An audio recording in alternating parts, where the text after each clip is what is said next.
جہنم ہی تھا، میں تو جاتا مجھے سرکار نے جانے نہ دیا۔ الحمدللہ رب العالمین والصلاة والسلام علی سید المرسلین، اما بعد فاعوذ باللہ من الشیطان الرجیم، بسم اللہ الرحمن الرحیم۔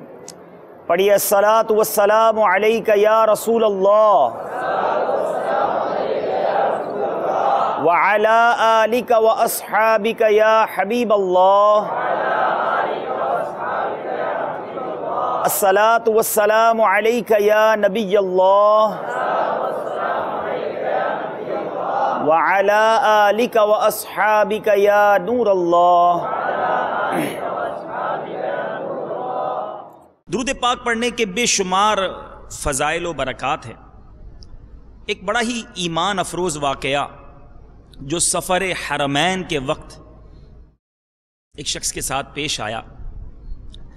حضرت سیدنا سفیان ثوری علیہ رحمۃ اللہ القوی فرماتے ہیں، میں نے دوران طواف ایک عاشق رسول کو ہر قدم پر حضور نبی پاک صاحب لولاک سیاہ افلاک صلی اللہ تعالی علیہ وسلم پر درود پاک پڑھتے ہوئے دیکھا تو پوچھا، بھائی سبحان اللہ لا الہ الا اللہ کے بجائے صرف درود پاک پڑھنے میں کیا راز ہے؟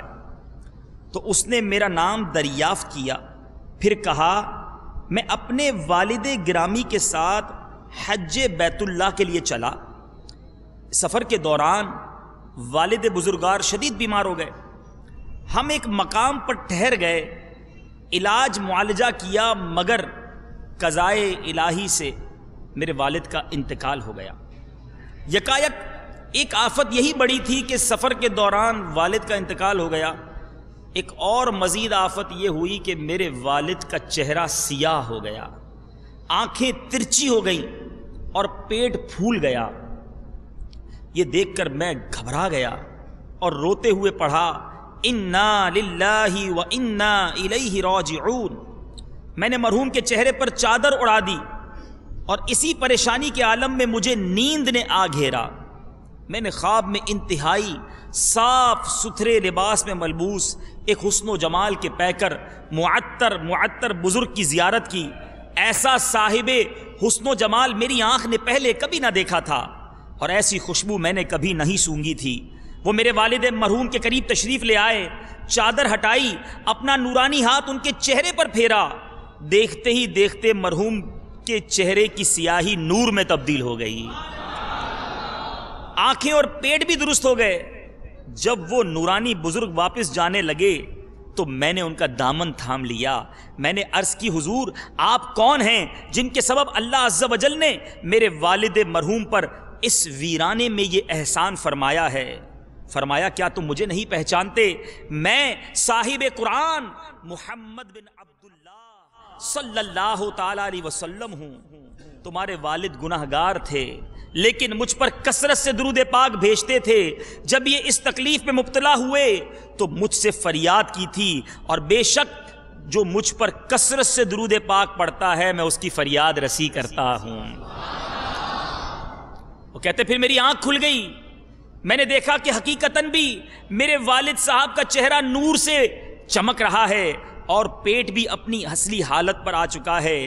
اللہ عز و جل کی ان پر رحمت ہو، ان کے صدقے ہماری بے حساب مغفرت ہو۔ اے میرے پیارے اور محترم اسلامی بھائیوں اور مدنی چینل کے ناظرین، درود پاک زندگی میں کام آنے والا وظیفہ بھی ہے، مرتے وقت بھی انشاءاللہ درود پاک کی برکتیں ظاہر ہوں گی، اور بندہ مصیبت میں گرفتار ہو، پریشانی میں گرفتار ہو، درود پاک پڑھنے والا ہو تو اس کی کس پیارے انداز میں مدد کی جاتی ہے۔ جبھی تو ذوق نعت میں مولانا حسن رضا خان صاحب کیا خوب لکھتے ہیں، دنیا و آخرت میں جب میں رہوں سلامت، دنیا و آخرت میں جب میں رہوں سلامت، پیارے پڑھوں نہ کیوں کر تم پر سلام ہر دم، للہ اب ہماری فریاد کو پہنچیے، بے حد ہے حال اب تر تم پر سلام ہر دم۔ اے میرے پیارے اور محترم اسلامی بھائیوں، آئیے نیت کیجئے کہ کثرت کے ساتھ درود پاک پڑھنا اپنا معمول بنائیں گے۔ علماء فرماتے ہیں جو روزانہ کم از کم 313 مرتبہ درود پاک پڑھ لے وہ کثرت کے ساتھ درود پاک پڑھنے والوں میں شامل ہو جاتا ہے۔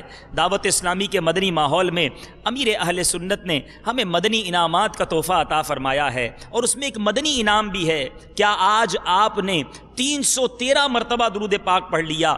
جو یہاں موجود اسلامی بھائی ہیں وہ بھی نیت کریں، اور مدنی چینل کے ناظرین بھی نیت کریں کہ انشاءاللہ عز و جل کم از کم روزانہ 313 مرتبہ درود پاک پڑھیں گے۔ میرے پیارے اسلامی بھائیوں، یوں تو ہر دن کسی نہ کسی واقعے کی، ہر مہینہ کسی نہ کسی یادگار کی طرف اشارہ کر رہا ہوتا ہے، لیکن بالخصوص جب ماہ رمضان کے بعد یہ دن آتے ہیں کہ جب حاجیوں کے بن رہے ہیں قافلے پھر یا نبی، حاجیوں کے بن رہے ہیں قافلے پھر یا نبی، پھر نظر میں پھر گئے حج کے مناظر یا نبی۔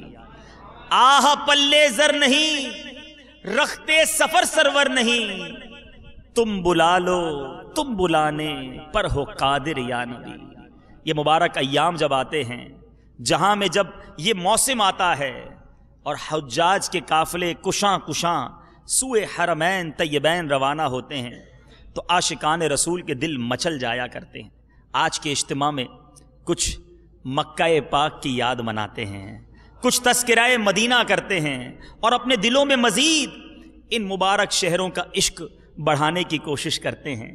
آج کے بیان میں انشاءاللہ یہ سنیں گے ہمارے اسلاف، ہمارے بزرگان دین کس طرح سفر حج پر جایا کرتے، ان کا کیا انداز ہوا کرتا۔ کچھ فضائل مکہ بھی سنیں گے اور کچھ پیارے پیارے مدینے کی باتیں بھی سنیں گے۔ بزرگان دین اس سفر کو کس طرح کیا کرتے۔ عاشقان رسول کی یہ خواہش ہوتی کہ یہ عشق بھرا سفر ہے تو کسی عاشق کے ساتھ کیا جائے، کسی نیک ہستی کے ساتھ کیا جائے، تاکہ اس کے سفر کے ساتھ کی برکتیں مجھے بھی مل جائیں۔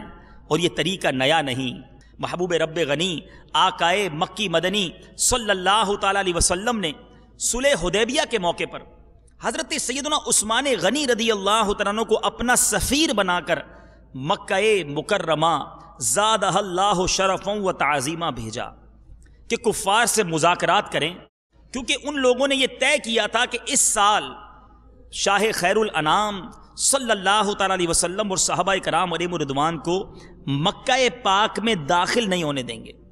حضرت سیدنا عثمان غنی رضی اللہ تعالی عنہ حرم کعبہ پہنچے، انہیں بتایا گیا کہ جو ہمارا طے شدہ اصول ہے، جو ہم نے طے کیا ہے، آپ اس سال حج نہیں کر سکتے۔ کفار مکہ نے حضرت سیدنا عثمان غنی رضی اللہ تعالیٰ عنہ سے کہا کہ چونکہ آپ یہاں تک آ ہی گئے ہیں، اس لیے چاہیں تو طواف کر لیں۔ اب مکہ پاک میں پہنچ چکے ہیں، طویل سفر کر کر آئے ہیں، مگر عثمان غنی رضی اللہ تعالیٰ عنہ کا عشق رسول دیکھیے۔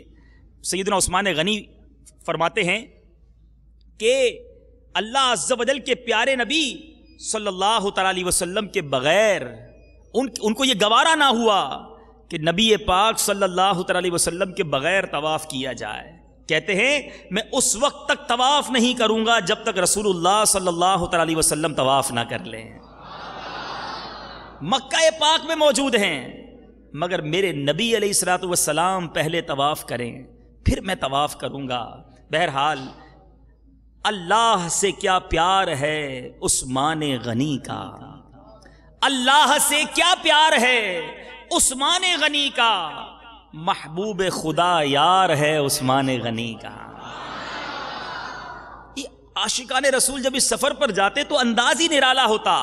راکب دوش مصطفیٰ سید الاسخیاء برادر شہید کربلا جگر گوشائے فاطمہ دل بند مرتضیٰ حضرت سیدنا امام حسن مجتبیٰ رضی اللہ تعالیٰ عنہ نے ایک مرتبہ فرمایا میں بہت شرمندہ ہوں، اللہ عز و جل سے کس طرح ملاقات کروں گا، افسوس اس کے پاک گھر یعنی کعبہ مشرفہ تک کبھی پیدل چل کر نہیں گیا۔ اس کے بعد آپ رضی اللہ تعالیٰ عنہ نے 20 بار مدینہ منورہ سے مکہ مکرمہ حج کے لیے پیدل سفر کیا۔ مکہ پاک مدینہ منورہ سے 20 بار پیدل چل کر آئے۔ ایک مرتبہ آپ نے خانہ کعبہ کا طواف کیا، پھر مقام ابراہیم پر واجب الطواف ادا کی، اور پھر اپنا رخسار مبارک مقام ابراہیم پر رکھ دیا اور زارو کتار روتے رہے۔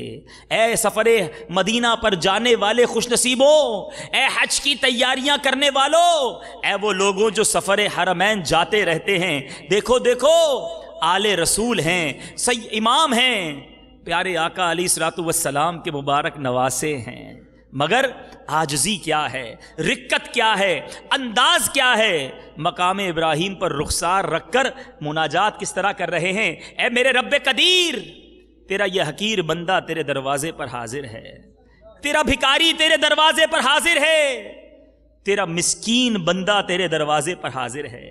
انہی الفاظ کو بار بار دہراتے رہے اور روتے رہے۔ اے میرے پیارے اور محترم اسلامی بھائیوں، یاد رکھیے یہ سفر واقعی نصیب والوں کو ملتا ہے، مگر جب یہ سفر مل جائے تو عشق والوں سے، عاشقان رسول سے کچھ سیکھ کر جائیے گا۔ اللہ والوں کی صحبت میں یہ سفر ہو تو کیا ہی بات ہے، اور جب وہاں جائیں تو اے کاش ندامت کے آنسو بہتے رہیں، اے کاش رکت طاری رہے، اے کاش اپنے گناہوں کا احساس ہوتا رہے کہ میں اس دربار میں آنے کے قابل نہ تھا، مجھ گناہگار کو بلا لیا گیا۔ بہرحال میرے پیارے اور محترم اسلامی بھائیوں، مکہ مکرمہ کی جب بات کرتے ہیں، اس کے فضائل پر جب نظر جاتی ہے تو سر ادب سے جھک جاتا ہے، اور جب بات مدینے کی ہوتی ہے تو عاشق کا دل مچل جاتا ہے۔ ہمارے شیخ طریقت امیر اہل سنت کس پیارے انداز میں دونوں مبارک شہروں کی طرف تذکرہ کرتے ہیں۔ وہاں پیارا کعبہ، یہاں سبز گنبد، وہاں پیارا کعبہ، یہاں سبز گنبد، وہ مکہ بھی میٹھا تو پیارا مدینہ۔ آئیے اللہ تبارک و تعالیٰ کے مبارک شہر مکہ مکرمہ کے کچھ فضائل سنتے ہیں۔ اے میرے پیارے اسلامی بھائیوں، مکہ مکرمہ نہایت بابرکت اور صاحب عظمت شہر ہے۔ ہر مسلمان اس کی حاضری کی تمنا اور حسرت رکھتا ہے۔ اگر ثواب کی نیت ہو تو یقیناً دیدار مکہ مکرمہ کی آرزو بھی عبادت ہے، مکہ پاک کے دیدار کی آرزو بھی عبادت ہے۔ مکہ مکرمہ کے حوالے سے قرآن مجید فرقان حمید میں کئی مقامات پر تذکرہ مکہ مکرمہ ہے۔ چنانچہ پارہ اول سورہ بقرہ آیت نمبر 126 میں ارشاد ہوتا ہے، وَإِذْ قَالَ إِبْرَاهِيمُ رَبِّ اجْعَلْ هَذَا بَلَدًا آمِنًا۔ ترجمہ کنز ایمان، اور جب عرض کی ابراہیم نے کہ اے رب عز و جل میرے اس شہر کو امان والا کر دے۔ ایک اور جگہ سورہ بلد کی پہلی آیت میں لا اقسم بہذا البلد، ترجمہ کنز ایمان، مجھے اس شہر کی قسم، یعنی مکہ مکرمہ کی۔ سبحان اللہ میرے پیارے اور محترم اسلامی بھائیوں، مکہ مکرمہ کے بہت سے نام کتابوں میں آئے ہیں، ان میں سے چند نام یہ ہیں: البلد، البلد الامین، البلدہ، القریہ، القادسیہ، البیت العتیق، بکہ، الراس، ام القری۔ اے میرے پیارے اور محترم اسلامی بھائیوں، سرکار مکہ مکرمہ سردار مدینہ منورہ صلی اللہ تعالی علیہ وسلم کو مکہ پاک سے کتنا پیار، مکہ مکرمہ میرے آقا کو کس قدر پسند ہے۔ ایک بار نبی پاک صلی اللہ تعالی علیہ وسلم کے بارے میں سیدنا عبداللہ بن عدی رضی اللہ تعالیٰ عنہ سے مروی ہے، کہتے ہیں میں نے پیارے آقا علیہ الصلوۃ والسلام کو دیکھا، آپ مقام حزورہ کے پاس اپنی اونٹنی پر بیٹھے ہوئے فرما رہے تھے، اللہ عز و جل کی قسم، مکہ پاک کی طرف اشارہ کرتے ہوئے، مکہ پاک کی طرف توجہ فرماتے ہوئے، اللہ عز و جل کی قسم، تو اللہ کی ساری زمین میں بہترین زمین ہے اور اللہ کی تمام زمین میں مجھے زیادہ پیاری ہے۔ خدا عز و جل کی قسم، اگر مجھے اس جگہ سے نہ نکالا جاتا تو میں ہرگز نہ نکلتا۔ شارح بخاری مفتی شریف الحق حمجدی علیہ رحمۃ اللہ القوی اس حدیث پاک کے تحت نزہۃ القاری میں لکھتے ہیں، یہ ارشاد ہجرت کے وقت کا ہے۔ میرے آقا ابھی مدینہ منورہ پہنچے نہ تھے، اس وقت تک میرے آقا نے مدینہ منورہ میں قدم رنجا نہ فرمایا تھا، تو یوں اس وقت تک مکہ مکرمہ پوری سرزمین پر، پوری دنیا میں سب سے زیادہ افضل تھا۔ مگر جب میرے آقا علیہ الصلوۃ والسلام مدینہ منورہ تشریف لے آئے تو یہ شرف مدینہ منورہ کو حاصل ہو گیا۔ کر کے ہجرت یہاں آ گئے مصطفیٰ، کر کے ہجرت یہاں آ گئے مصطفیٰ، روشنی آج گھر گھر مدینے میں ہے۔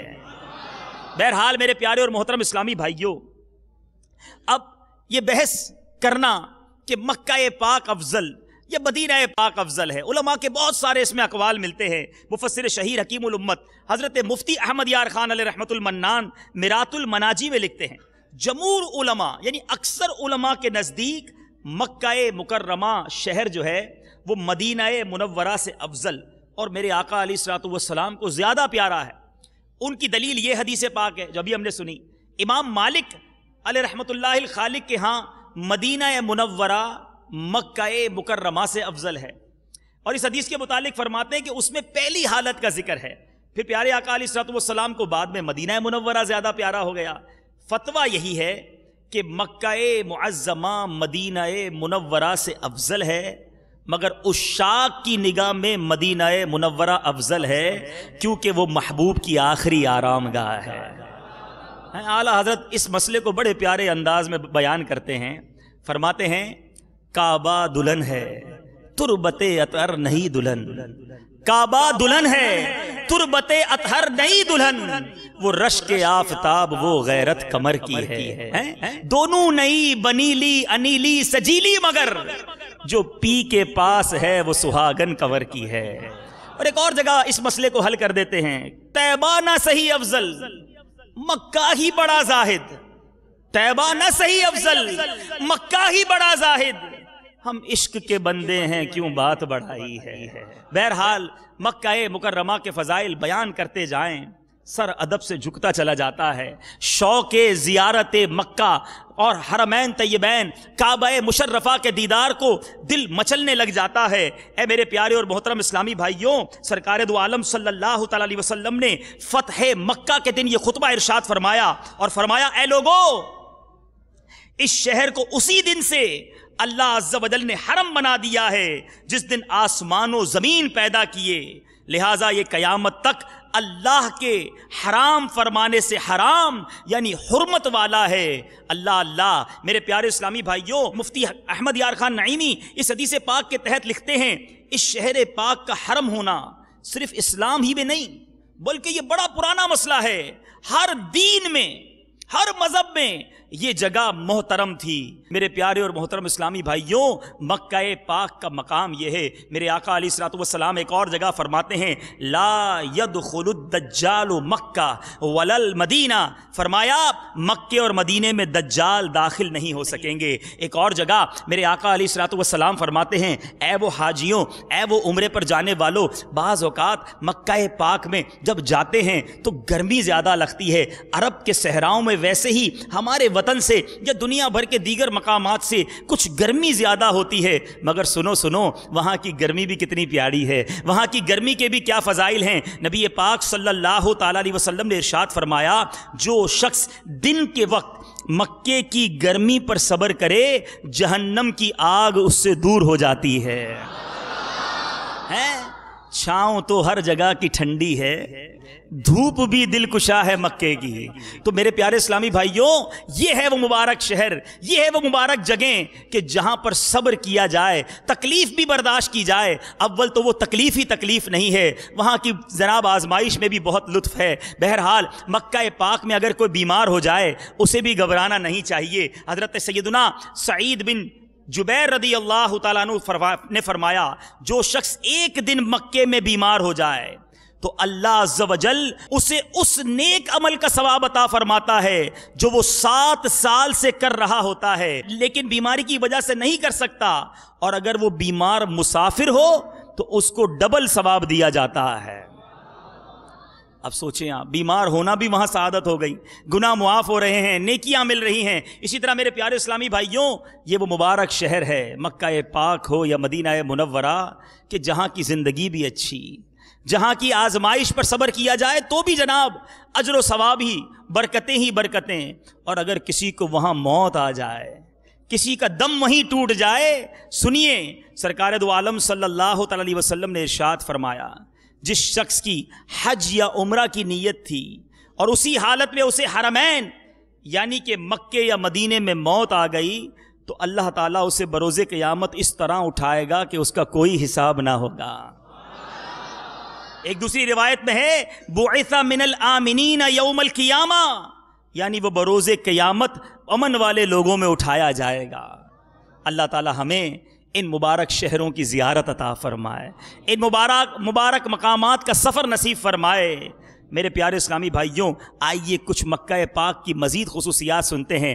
آج جو میں بیان، جو مدنی پھول آپ کو پیش کر رہا ہوں، قبلہ شیخ طریقت امیر اہل سنت کی بڑی پیاری کتاب عاشقان رسول کی 130 حکایات، اسی میں سے کچھ مدنی پھول پیش کرنے کی کوشش کر رہا ہوں۔ میرے شیخ طریقت امیر اہل سنت نے مکہ پاک کی 19 خصوصیات لکھی ہیں، سنتے جائیے اور جھومتے جائیے۔ میرے آقا مدینے والے مصطفیٰ صلی اللہ تعالی علیہ وسلم مکہ مکرمہ میں پیدا ہوئے، گویا میرے نبی پاک صلی اللہ علیہ وسلم کا جو جائے ولادت ہے، جو برتھ پلیس ہے، وہ شہر مکہ ہے۔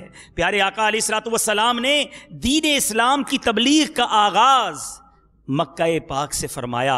یہیں کعبہ مشرفہ ہے، اسی کا طواف کیا جاتا ہے، اور ساری دنیا میں نماز پڑھتے ہوئے مکہ پاک یعنی کعبہ مشرفہ کی طرف ہی رخ کیا جاتا ہے۔ مسجد الحرام شریف یہیں پر ہے، جس میں ایک نماز کا ثواب 1,00,000 نماز کے برابر ہے۔ آب زمزم کا کنواں، حجر اسود، مقام ابراہیم اور صفا مروہ یہی ہے۔ میقات کے باہر سے آنے والے احرام کے بغیر مکہ پاک میں داخل نہیں ہو سکتے۔ یہ اس کی کس قدر بڑی اہمیت ہے۔ دنیا بھر سے مسلمان حج کی سعادت پانے کے لیے یہی حاضر ہوتے ہیں۔ جو اس شہر مقدس میں داخل ہو جائے مامون امن پانے والا ہوگا۔ دن کا کچھ وقت یہاں کی گرمی پر صبر کر لینے والے کو جہنم کی آگ سے دور کیا جاتا ہے۔ سنو سنو، مکہ پاک میں غار حرا بھی ہے، جہاں ہمارے آقا علیہ الصلوۃ والسلام پر پہلی وحی نازل ہوئی۔ یہاں پر ہر موسم کے پھل ملتے ہیں۔ معراج النبی اور چاند کو 2 ٹکڑے ہونے کے معجزات بھی اسی شہر میں ظاہر ہوئے۔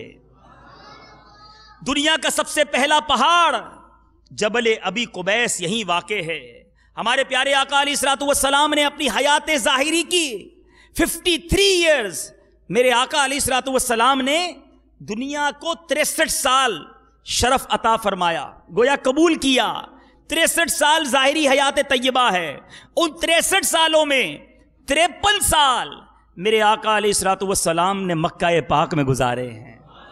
یہ گلیاں، یہ فضائیں، یہ در و دیوار، یہ پہاڑ، یہ سب نبی پاک علیہ الصلوۃ والسلام کی کبھی بچپن کی، کبھی جوانی کی، کبھی ان ایام کی میرے پیارے اسلامی بھائیوں یادیں ہیں جو مکہ پاک کی فضاؤں میں بکھرے ہوئے ہیں۔ یہ تو وہ باتیں ہیں جو پہلے ہوئیں یا آج برکتیں موجود ہیں، مگر مکہ مکرمہ میں ایک ایسا تاریخی واقعہ ہونے والا ہے، ایک ایسی ہسٹوریکل میرے پیارے اسلامی بھائیوں بات ہونے والی ہے جس کو کہا جا سکتا ہے کہ ساری دنیا جس کی منتظر ہے۔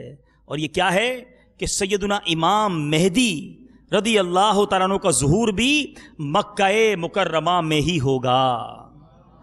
اللہ تعالیٰ ہمیں مکہ مکرمہ سے سچا پیار عطا فرمائے، ہمیں بار بار پیارا پیارا کعبہ دیکھنا نصیب فرمائے، ہمیں بھی طواف کی سعادتیں حاصل کرنا نصیب فرمائے۔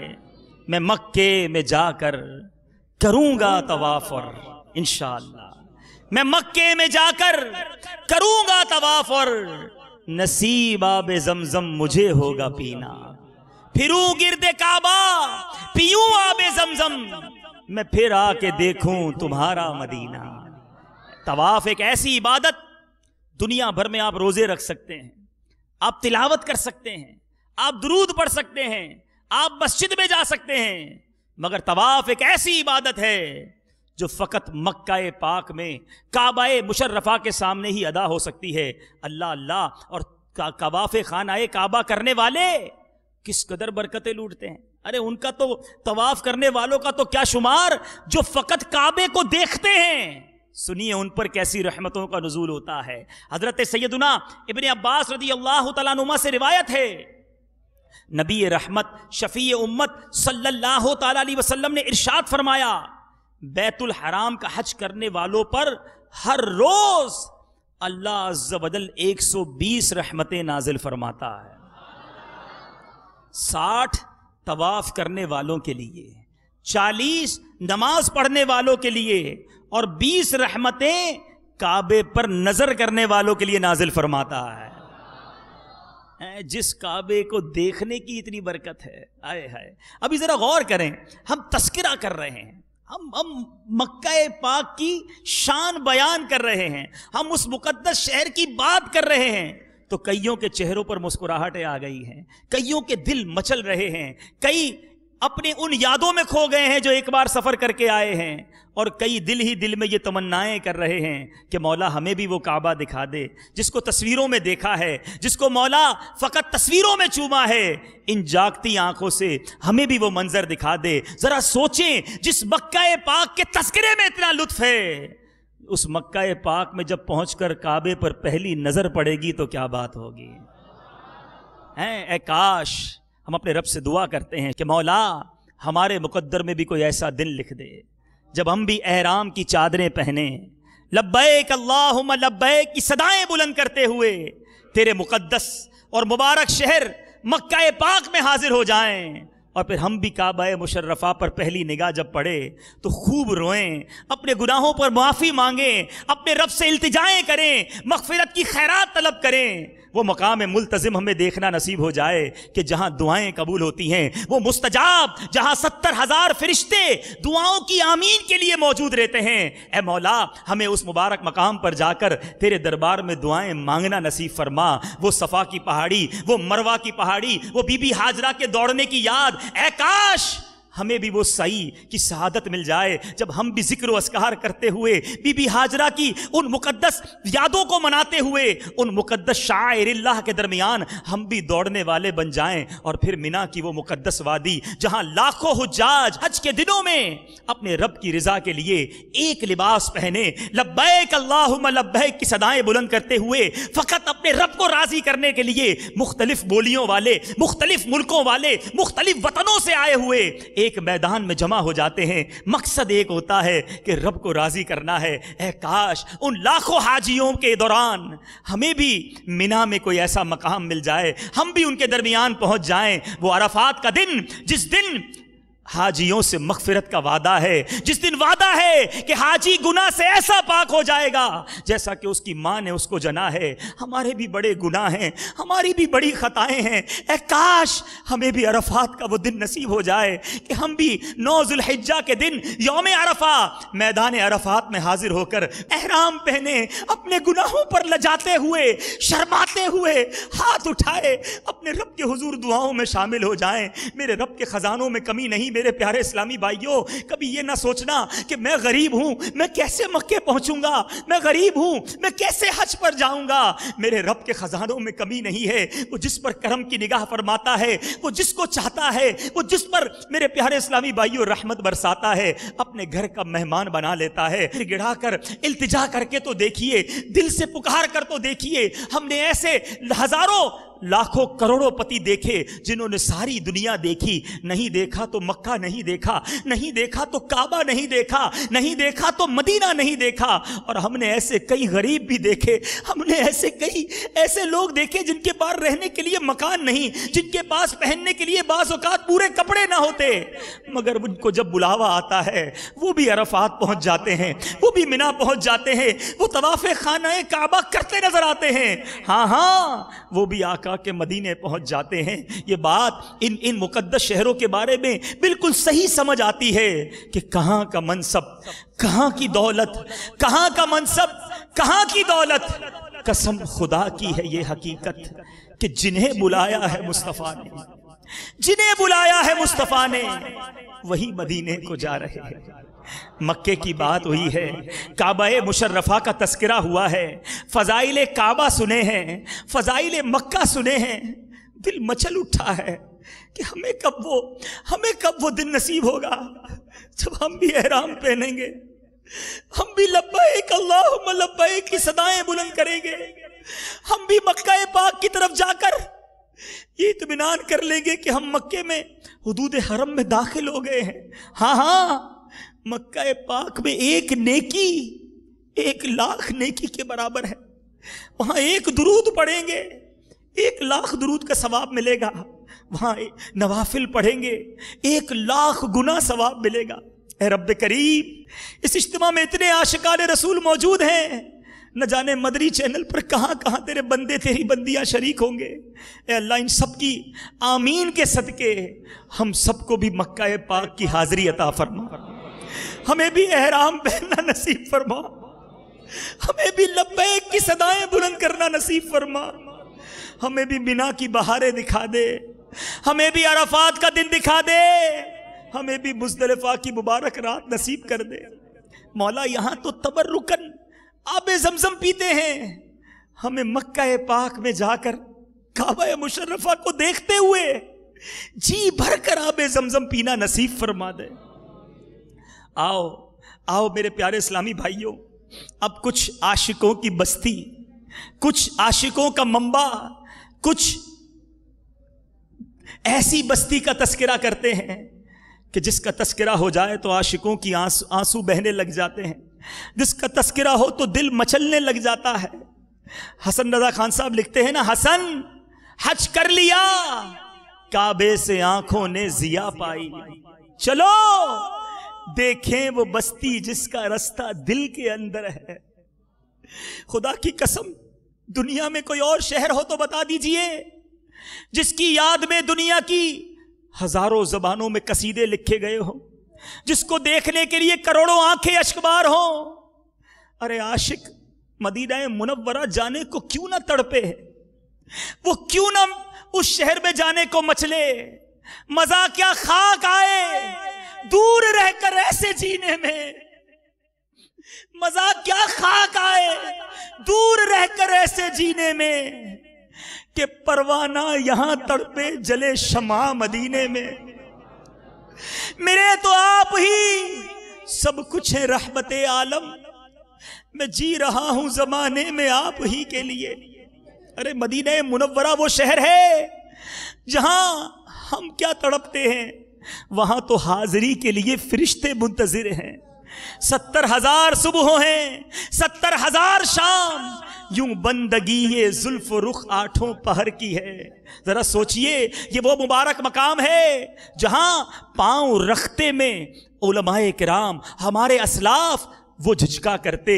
سیدنا امام مالک رضی اللہ تعالیٰ عنہ کے بارے میں آتا ہے کروڑوں مالکیوں کے عظیم پیشوا ہیں، مگر مدینہ منورہ جاتے، مدینہ منورہ میں رہتے تو ننگے پیر رہا کرتے کہ جس جگہ میرے آقا نے قدم رکھے ہیں، ارے یہ وہی گلیاں ہیں، ان پر میں چپل پہن کر کیسے چلوں؟ ہاں رہے مدینہ ہے، غافل ذرا تو جاگ، ہاں رہے مدینہ ہے، غافل ذرا تو جاگ، او پاؤں رکھنے والے یہ جا چشم و سر کی ہے۔ میرے پیارے اسلامی بھائیوں، مدینہ منورہ جانے کو ہم کیوں نہ مچلیں؟ نبی پاک صلی اللہ تعالیٰ علیہ وسلم کی احادیث گویا ہمیں پکار کر بلا رہی ہیں۔ میرے آقا فرماتے ہیں من زار قبری وجبت لہو شفاعتی، جس نے میری قبر کی زیارت کی اس کے لیے میری شفاعت واجب ہو گئی۔ ایک اور جگہ میرے آقا علیہ الصلوۃ والسلام فرماتے ہیں من زارنی بعد موتی فکأنما زارنی فی حیاتی ومن مات بأحد الحرمین بعث من الآمنین یوم القیامہ۔ میرے آقا نے فرمایا جس نے میری وفات کے بعد میری زیارت کی، اس نے گویا میری حیات میں میری زیارت کی، اور جو حرمین شریفین میں سے کسی ایک میں مر گیا وہ قیامت کے دن امن والوں میں اٹھایا جائے گا۔ مدینے جائیں تو شفاعت کا وعدہ، مدینے میں مر جائیں تو شفاعت کا وعدہ۔ اے میرے پیارے اسلامی بھائیوں، ایک اور حدیث پاک جس کا مفہوم میرے آقا فرماتے ہیں تم میں سے جس سے ہو سکے کہ وہ مدینے میں مرے تو مدینے میں مرے کیونکہ میں اس کی شفاعت کروں گا.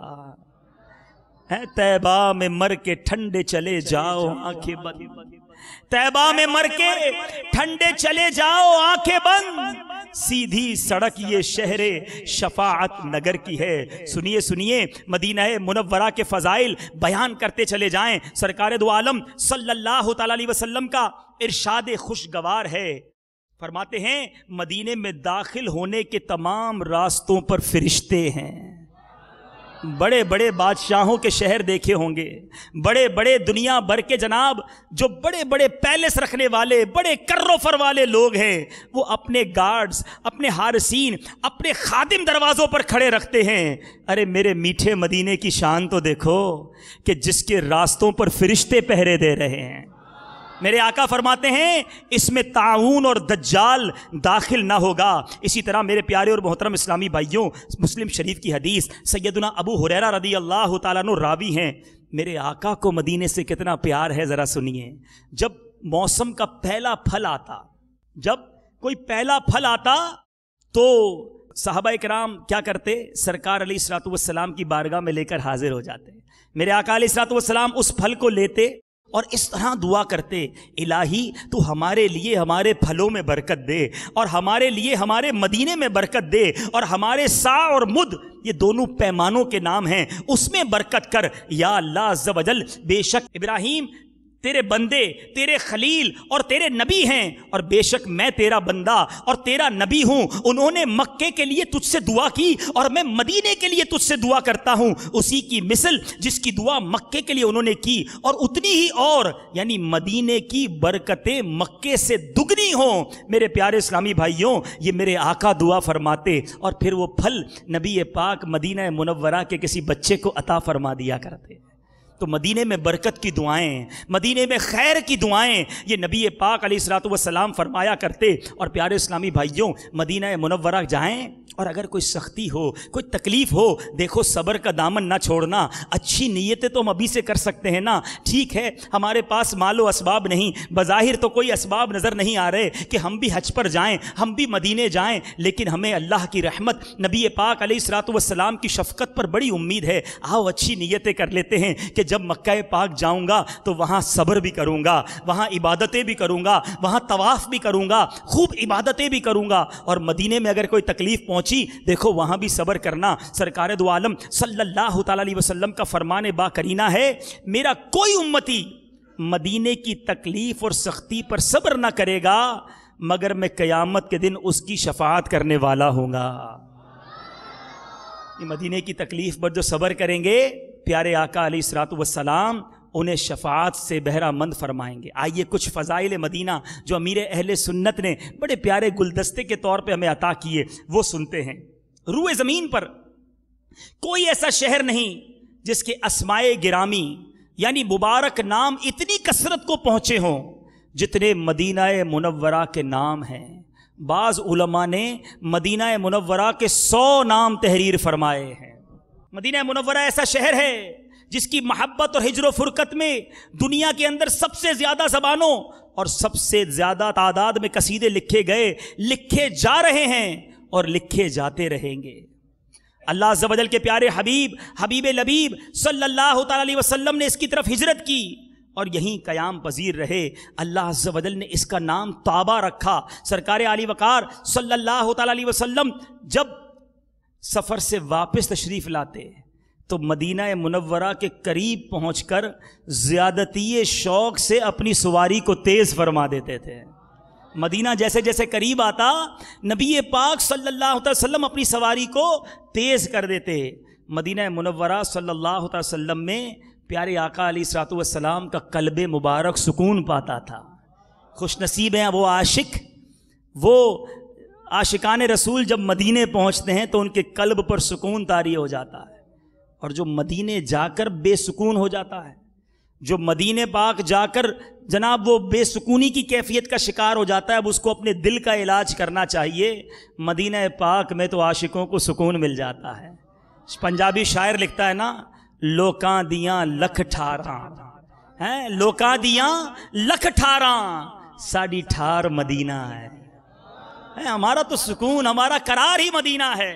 بہرحال میرے پیارے اسلامی بھائیوں، میرے آقا علیہ الصلوۃ والسلام یہاں کا گرد و غبار اپنے چہرہ مبارک سے صاف نہ فرماتے اور صحابہ کرام کو بھی اس سے منع فرماتے اور ارشاد فرماتے خاک مدینہ میں شفا ہے، اے طیبہ کی خاک سارے امراض کی دوا ہے، طیبہ کی خاک سارے امراض کی دوا ہے، تریاک ہر مرض کا سرکار کا مدینہ۔ حضرت سیدنا سعد بن ابی وقاص رضی اللہ تعالیٰ سے روایت ہے کہ جب رسول اللہ صلی اللہ علیہ وسلم غزوہ تبوک سے واپس تشریف لا رہے تھے تو تبوک میں شامل ہونے سے رہ جانے والے کچھ صحابہ کرام ملے، انہوں نے گرد اڑائی، ایک شخص نے اپنی ناک ڈھانپ لی، میرے آقا علیہ الصلوۃ والسلام نے ان کی ناک سے کپڑا ہٹا دیا اور ارشاد فرمایا اس ذات کی قسم جس کے قبضہ قدرت میں میری جان ہے، مدینے کی خاک میں ہر بیماری سے شفا ہے کوئی ایسا شہر دنیا میں جس کی مٹی میں شفا ہو؟ اور یہ برکت ہے نبی پاک صلی اللہ تعالیٰ علیہ وسلم کی۔ اور یہاں ذرا غور کرتے جائیے، آج اگر دعوت اسلامی سے تعلق رکھنے والے عشاق مدینہ مدینہ کرتے ہیں، یاد مدینہ میں تڑپتے ہیں، یاد مدینہ میں آنسو بہاتے ہیں، مدینے سے تبرک لانے کو یا مدینے کے تبرک کو سینے سے لگاتے ہیں، تو یہ بات کوئی نئی نہیں ہے، ارے بلکہ یہ تو نبی پاک علیہ الصلوۃ والسلام کا طریقہ کہ میرے آقا کا قلب مبارک مدینہ منورہ میں سکون پاتا، میرے آقا مدینے میں رہنے والوں کو جناب دعاؤں سے نوازتے، تکلیف پر صبر کرنے والے کو دعا سے نوازتے، مدینے میں رہنے کی تلقین فرماتے، مدینے سے نہ جانے کا ارشاد فرماتے، مدینے کی خاک کو میرے آقا علیہ الصلوۃ والسلام شفا فرماتے، تو پھر کیوں نہ عاشقان رسول دنیا بھر میں رہنے والے مدینے سے پیار کریں اور مدینے پہ فدا ہو جائیں۔ بہرحال میرے پیارے اور محترم اسلامی بھائیوں، جب کوئی مسلمان، سنو، مدینے جائیں گے نا انشاءاللہ، انشاءاللہ جب کوئی مسلمان زیارت کی نیت سے مدینہ منورہ آتا ہے تو فرشتے رحمت کے تحفوں سے اس کا استقبال کرتے ہیں۔ سرکار مدینہ صلی اللہ علیہ وسلم نے مدینہ منورہ میں مرنے کی ترغیب ارشاد فرمائی اور فرمایا جو وضو کر کے آئے اور مسجد نبوی شریف میں نماز ادا کرے اسے حج کا ثواب ملتا ہے، ہر نماز پر حج کا ثواب مسجد نبوی شریف میں ملتا ہے، سبحان اللہ۔ اسی طرح مسجد نبوی شریف اللہ صاحبہ الصلاۃ والسلام میں ایک نماز پڑھنا 50,000 نمازوں کے برابر ہے۔ مدینہ منورہ کی سرزمین پر مزار مصطفیٰ ہے جہاں صبح و شام 70 ہزار فرشتے حاضر ہوتے ہیں۔ یہاں کی زمین کا وہ مبارک حصہ جس پر رسول انور مدینے کے تاجور صلی اللہ تعالیٰ علیہ وسلم کا جسم منور تشریف فرما ہے، وہ ہر مقام حتیٰ کہ خانہ کعبہ، بیت المعمور، عرش و کرسی اور جنت سے بھی افضل ہے۔ مدینہ منورہ کا مبارک قبرستان جنت بقی دنیا کے تمام قبرستانوں سے افضل ہے، اور یہاں تقریباً 10,000 صحابہ کرام اور بے شمار تابعین کرام اور اولیاء اعظام اور دیگر خوش نصیب مسلمان مدفون ہیں۔ اللہ تعالی ہمیں بھی اسی قبرستان میں جگہ عطا فرمائے۔ اے کاش رہے ہر سال میرا آنا جانا یا رسول اللہ، بقیع پاک ہو آخر ٹھکانہ یا رسول اللہ۔ میرے پیارے اسلامی بھائیوں، یہ تو کچھ فضائل مدینہ ہوئے۔ اب وہ مسجد نبوی شریف جس کو ہم چوما کرتے ہیں، جہاں جانے کے لیے تڑپتے ہیں، یہ مسجد کس کی جگہ تھی، یہ کیسے خریدی گئی؟ بڑی دلچسپ معلومات کہ مسجد نبوی شریف کی اراضی یعنی زمین 2 یتیم بچوں سہل اور سہیل کی ملکیت تھی۔ یہاں مشرکین کی قبریں تھیں اور زمین ناہموار تھی۔ یہ دونوں بچے حضرت سیدنا اسعد بن زرارہ رضی اللہ تعالیٰ عنہ کے زیر کفالت تھے۔ اس زمین پر کھجوریں خشک کی جاتی تھی۔ سید عالم صلی اللہ تعالیٰ علیہ وسلم نے بچوں سے فرمایا یہ اراضی، یہ پلاٹ ہمیں بیچ دو تاکہ یہاں مسجد کی تعمیر کی جا سکے۔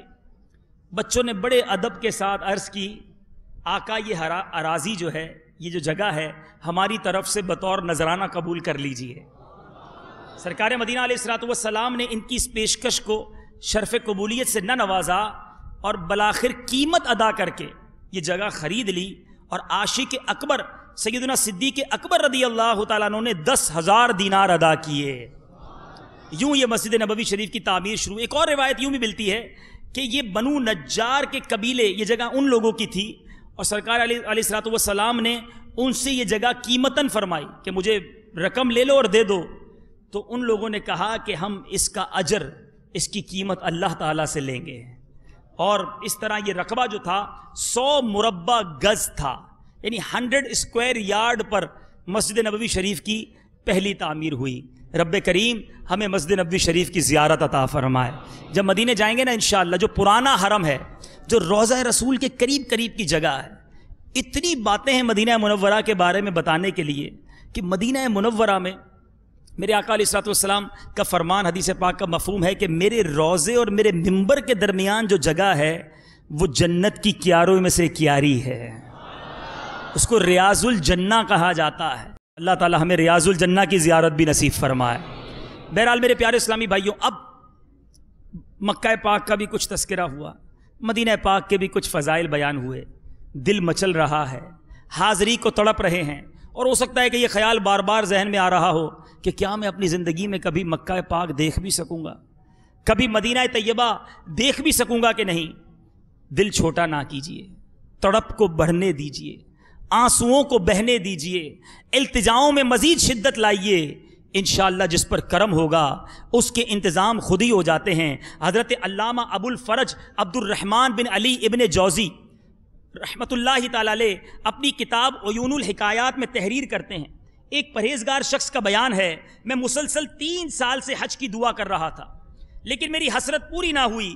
چوتھے سال حج کا موسم بہار تھا اور دل آرزوئے حرم میں بے قرار تھا. ایک رات جب میں سویا تو میری سوئی ہوئی قسمت انگڑائی لے کر جاگ اٹھی. الحمدللہ میں نے خواب میں جناب رسالت مآب صلی اللہ تعالی علیہ وسلم کی زیارت کی. پیارے آقا علیہ الصلوۃ والسلام نے ارشاد فرمایا، تم اس سال حج پر چلے آنا. کہتے میری آنکھ کھلی تو خوشی سے جھوم رہا تھا کہ میرے آقا نے فرمایا اس سال حج پر چلے آنا. اب بارگاہ نبوت سے تو اجازت مل گئی ہے، بڑی خوشی. کہتے لیکن میرے پاس تو خرچ بھی نہیں تھا، کوئی مال و اسباب نہیں، میں کیسے جاؤں گا. کہتے یہ سوچتے سوچتے غمگین ہو گیا. دوسری رات پھر نبی پاک صلی اللہ تعالی علیہ وسلم کی زیارت ہوئی. میرے آقا نے پھر فرمایا کہ تم اس سال حج کو چلے آنا. میں شرم کے مارے غربت کی بات نہ کر سکا.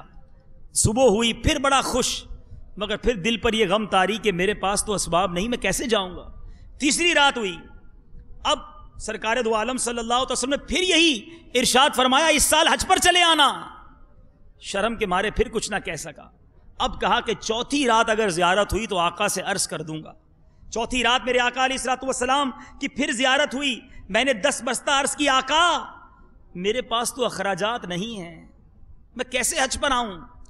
پھر ارشاد فرمایا تم اپنے مکان میں فلاں فلاں جگہ کو کھودو، وہاں تمہارے دادا کی زرہ موجود ہے، دادا کا ایک جنگی لباس موجود ہے. اتنا فرما کر میرے آقا تشریف لے گئے. صبح ہوئی، میں نے اس جگہ کو کھودا اور ایک قیمتی زرہ موجود تھی، بالکل صاف ستھری تھی، گویا اسے کسی نے لگتا ہے استعمال ہی نہیں کیا. 4000 دینار کی میں نے وہ جناب زرہ بیچی اور کشاں کشاں مدینے روانہ ہو گیا. جب بلایا آقا نے خود ہی انتظام ہو گئے. سنو سنو، ایک واقعہ ہمارے وطن پاکستان میں بھی پیش آیا. امیر اہل سنت نے یہ واقعہ کس طرح لکھا، سنیے اور جھومیے. یہ حکایت امیر اہل سنت کہتے ہیں مجھے بہت عرصہ پہلے کسی نے سنائی تھی.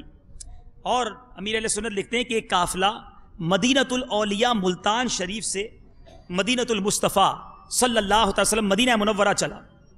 اس میں ایک مدینے کا دیوانہ بھی شامل تھا. حج بیت اللہ سے فارغ ہوئے، مدینہ منورہ کی حاضری سے فارغ ہوئے، سب واپس ملتان آ گئے. ایک حاجی نے اس دیوانے کو چھیڑتے ہوئے کہا کہ تجھے بارگاہ رسالت سے کوئی سند ملی کہ نہیں، کوئی سرٹیفکیٹ ملا؟ اس نے کہا نہیں. اس حاجی نے جو مذاق کر رہا تھا اپنے ہاتھ سے ایک چٹھی لکھی اور کہا دیکھو مجھے روضہ انور سے یہ چٹھی ملی ہے جس پر لکھا ہوا ہے کہ تیری مغفرت کر دی گئی. اب یہ دیوانہ عاشق رسول یہ تو تڑپ گیا کہ میں مدینے سے خالی ہاتھ آ گیا اور یہ مغفرت کی بشارت لے کر آ گیا. اب اس نے رونا دھونا مچا دیا اور یہ کہتے ہوئے چل پڑا کہ بس اب مدینے جاؤں گا اور مدینے والے آقا سے مغفرت کی سند لے کر پلٹوں گا. اب نہ پاسپورٹ، نہ ویزا، نہ ٹکٹ. یقیناً حج کر کر آنے کے بعد دوبارہ جانا بھی آسان نہیں.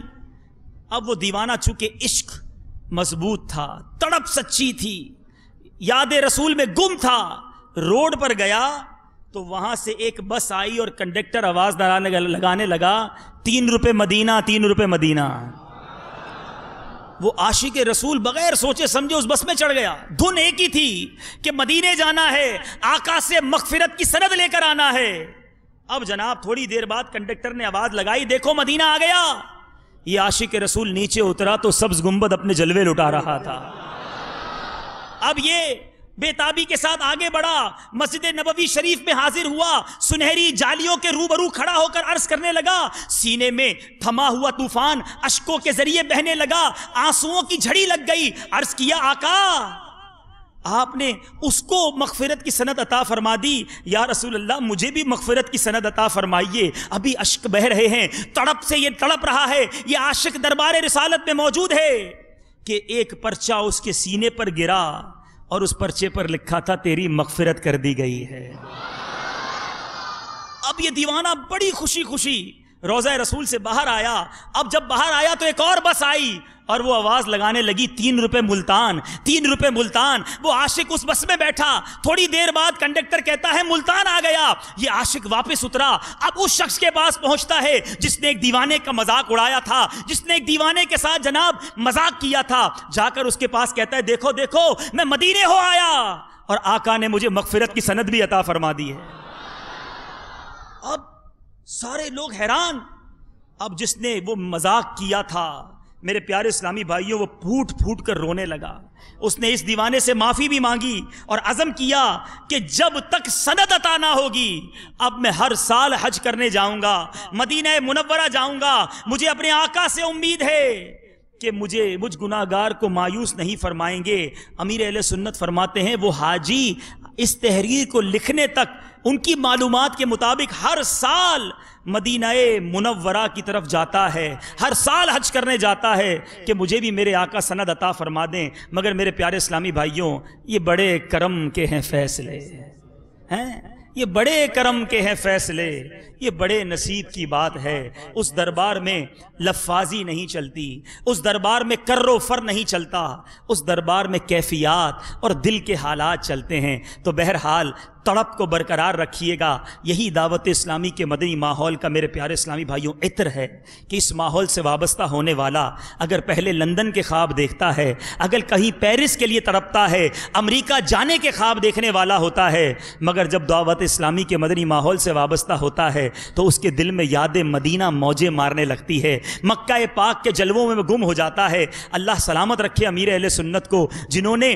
لاکھوں کروڑوں دلوں میں عشق مدینہ کی وہ شمع روشن کی ہے کہ اب ہر آنکھ مدینہ منورہ جانے کو مزید مچل گئی ہے. رب کریم ہمیں زندہ رکھے تو مدینے کی محبت میں، مکہ پاک کی آرزو میں زندہ رکھے. رب کریم ہمیں بار بار ان مقدس شہروں کی حاضری عطا فرمائے اور ہمارا جب وقت آخر ہو مدینہ منورہ کی ٹھنڈی ٹھنڈی ہواؤں میں، آقا کے قدموں میں، آقا کے جلووں میں اللہ کریم ہم سب کو ایمان اور عافیت کے ساتھ شہادت کی موت عطا فرمائے، جنت البقیع ہم سب کا مقدر بن جائے. تو بہرحال جو یہاں موجود اسلامی بھائی ہیں اور جو مدنی چینل کے ناظرین ہیں، آپ سب سے گزارش کروں گا اگر آپ اپنے دل میں مزید عشق رسول کو بڑھانا چاہتے ہیں، دعوت اسلامی کے مدنی ماحول سے وابستہ ہو جائیں. آپ مدنی قافلوں میں سفر اپنا معمول بنائیں. انشاءاللہ مدنی قافلے میں سفر کر کے ہم نے کئی لوگوں کو دیکھا جو مدنی قافلے میں گئے، وہاں جا کے دعائیں کی، ان کے بہت سارے کام بن گئے. تو چلو ایک قافلہ حج کے ان دنوں میں اس نیت سے کر لیتے ہیں کہ انشاءاللہ قافلے میں اس نیت سے جا رہا ہوں کہ دعا کروں گا یا اللہ مجھے بھی حج کی سعادت عطا فرما دے، مجھے بھی پیارا پیارا مدینہ دکھا دے. اس تڑپ کے ساتھ نیت کریں انشاءاللہ قافلے میں ہم سب سفر کریں گے انشاءاللہ. اور کوئی بعید نہیں کہ قافلے ہی میں کوئی خوشخبری مل جائے.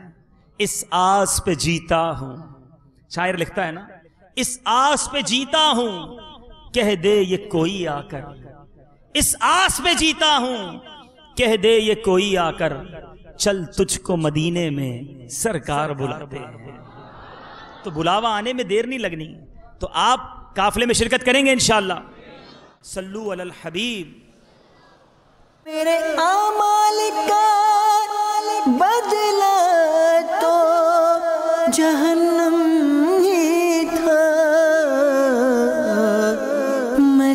سلاتا مجھے سرکار نے، جانے